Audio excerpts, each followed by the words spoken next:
ఈరోజు మనం వినబోయే కథ యువరాణి మౌనవ్రతం. మరి ఆలస్యం చేయకుండా కథలోకి వెళదాం.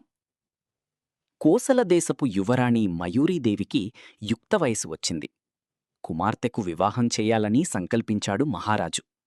కాని మయూరీదేవి తన తండ్రిని చిత్రమైన కోర్కె కోరింది. ఆ రోజునుంచి తాను మౌనవ్రతం చేపడుతున్నానని, తన వ్రతాన్ని భంగం చేసిన వ్యక్తినే తాను వివాహం చేసుకోవాలనుకుంటున్నానని చెప్పింది. ఎందరో యువకులు వచ్చి యువరాణి మౌనవ్రతాన్ని భంగపరచాలని ప్రయత్నించారు.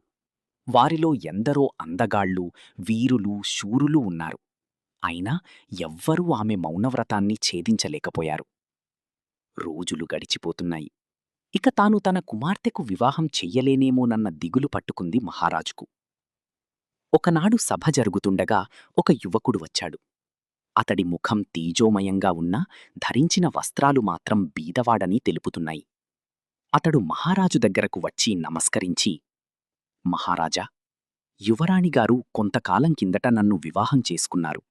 కాని నేను నిరుపేదను కావడంతో ఆ విషయం మీకు చెప్పలేక ఇలా మౌనవ్రతమంటూ కాలం గడుపుతున్నారు అన్నాడు. వెంటనే మయూరీదేవి లేచి, అంతా అబద్ధం, ఇతనెవరో నాకు తెలియదు అంటూ గట్టిగా అరిచింది.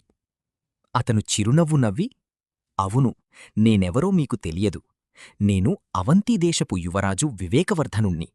మీ మౌనవ్రతాన్ని భంగం చెయ్యడానికే అబద్ధం చెప్పాను అంటూ మారువేషాన్ని తొలగించాడు. వివేకవర్ధనుడి చతురతకు మెచ్చిన మహారాజు తన కుమార్తెనిచ్చి అంగరంగ వైభవంగా పెళ్లి జరిపించాడు.